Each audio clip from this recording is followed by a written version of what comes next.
Mi nombre es Janet Vázquez y en este video hablaremos sobre epistemología y teoría del conocimiento.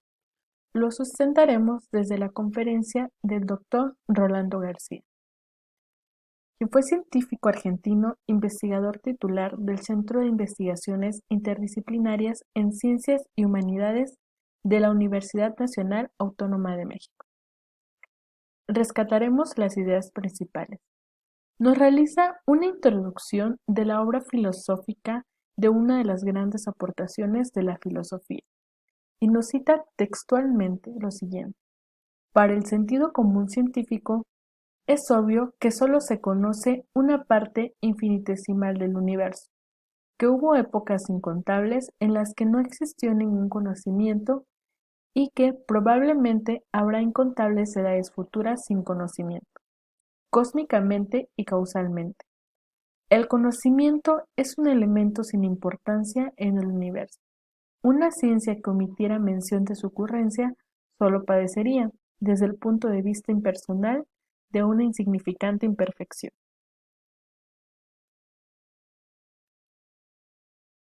El conocimiento es la base de la vida de relación y lo más trascendente hoy en día se ha convertido en la base del poder.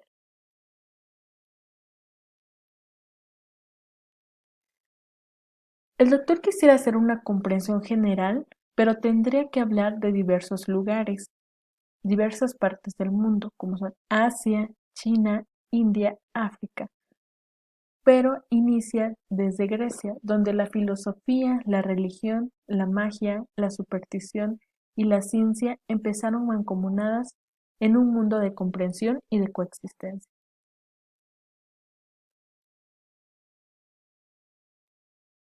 San Agustín nos dice que no puede ser cristiano y filósofo al mismo tiempo, porque es vana la pretensión de la mente de llegar a verdad alguna. A la verdad se llega solo por la revelación a través de la fe. Santo Tomás de Aquino advirtió que no era posible mantener la total dominación de la teología en la interpretación de los fenómenos de este mundo terrenal, e introdujo la doctrina de la doble verdad, en donde hay dos verdades: la verdad de la religión y la verdad de la razón.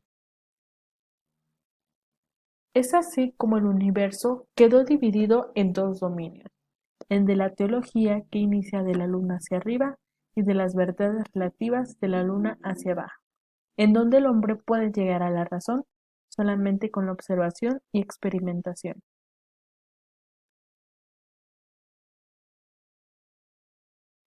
Posterior a ello habla sobre el Renacimiento, en donde se inicia un proceso social, económico, político y religioso que va a incluir las reformas de la Iglesia, que va a conducir a la revolución científica y que culminará en la segunda parte del siglo XVII, donde hablaremos de Newton.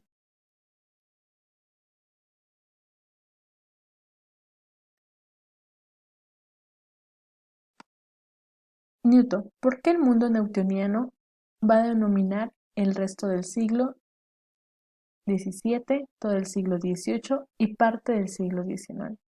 Es ahí donde se empieza a hablar por primera vez de las leyes naturales.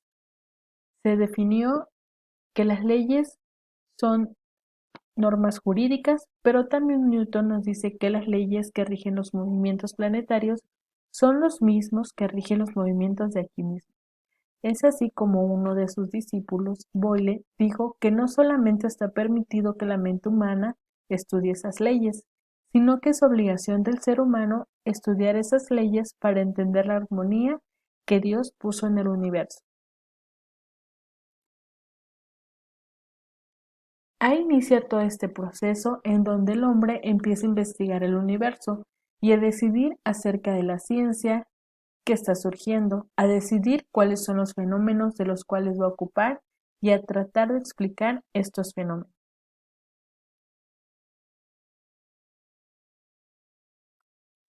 Se da inicio a la filosofía moderna, en donde se encuentra el padre de la filosofía, Descartes. La ciencia va a ocupar de explicar el resto de la humanidad, las leyes naturales, y la filosofía va a explicar al científico qué es lo que sus teorías quieren decir, Es así como llegaron a este acuerdo para dividir las diversas tareas.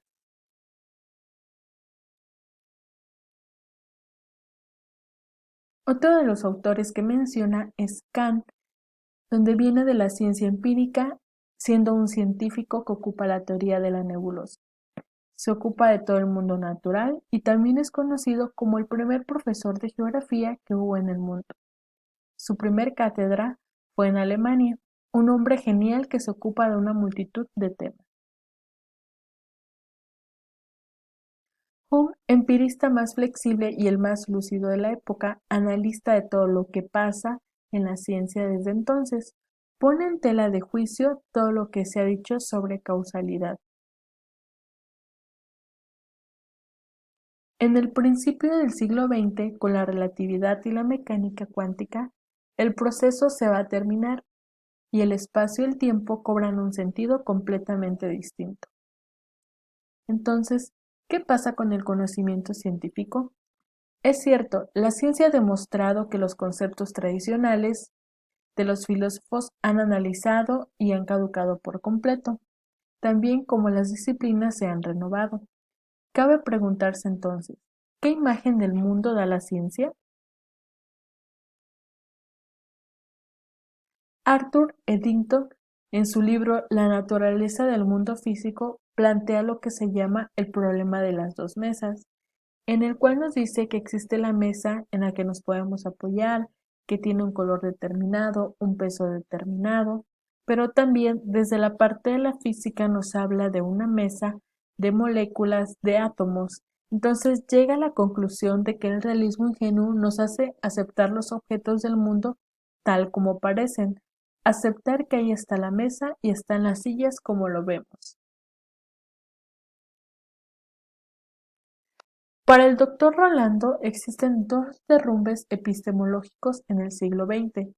El primer derrumbe se habla en la filosofía especulativa debe de renunciar a fundamentar los conceptos de la ciencia. En el segundo nos habla de la evidencia de la insuficiencia del empirismo para fundamentar los conceptos científicos. ¿Qué es lo que queda?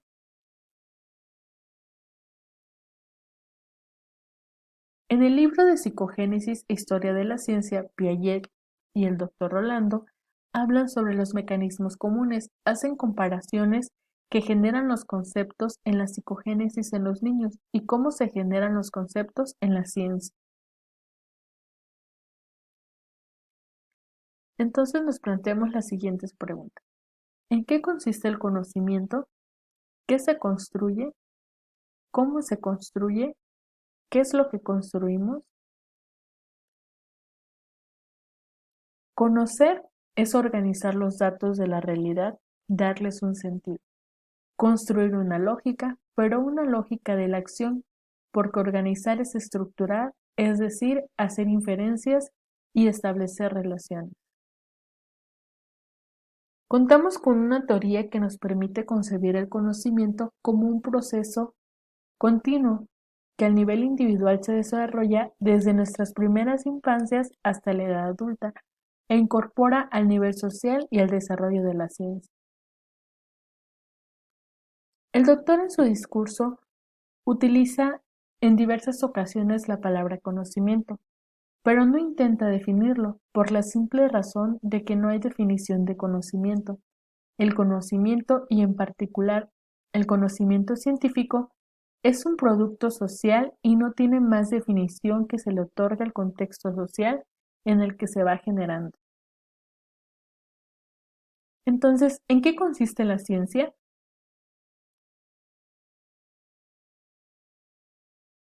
Podemos tomar como ejemplo lo que escribió a principios del siglo XIX el más grande de los paisajistas ingleses. Consable afirmó que la pintura es una ciencia y que las pinturas, los cuadros pintados, son experimentos. El doctor Orlando García nos habla sobre Nelson Gottman y su libro provocador La forma de ser y construir el mundo.